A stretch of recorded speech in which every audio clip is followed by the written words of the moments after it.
Hi, I'm Dinesh Unnikrishnan, financial editor of First Post website. 2017 was an interesting, exciting year for any business reporter in India. This was a year when demonetization played out in its full impact. At First Post, we have approached this very important economic development, economic move of Narendra Modi on a daily basis. Obviously, the regulator, the government, and the industry, the trader community, all of them were partly clueless about how demonetization impact will play out, especially in the early part of 2017. There was severe cash crunch.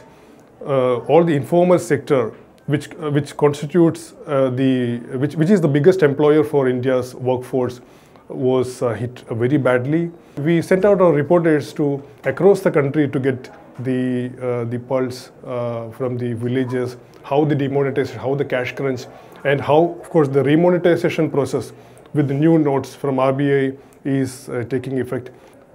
This is something. This is a debate. This is one debate which may perhaps never end, because it's very difficult to judge whether the demonetization measure has indeed worked or not. GST happened in July. It was, of course, one of the very hyped and expected economic developments. Was the biggest indirect tax reforms in modern India has seen. So that was again, gave room for a lot of ground reports, interesting changes in the way India's socio-economy operates. This year was also very, visible in terms of agrarian distress from across the country, which had very close links to all the state polls, UP, Gujarat. This was a year when we also, at First Post, we tried to do a lot of video-oriented properties. We brought in experts from across the sectors. We are in the process of, completing a 10-part series of what we call the State of the Economy dialogues. Of course, there is a lot of, the trigger was, there are a lot of debates on the economy ever since the year started, especially after Narendra Modi took economy as his major poll plank, major agenda.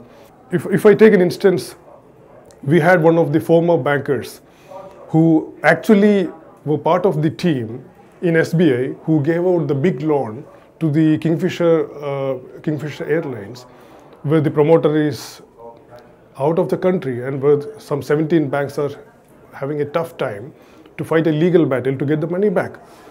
We had this banker telling us that there were severe differences within the banker community itself to give out loan for Malia at that point, but they had to finally agree, because nobody could deny deny an industrialist of his background a loan from public sector banks. At First Post, we very closely tracked all these developments throughout the year.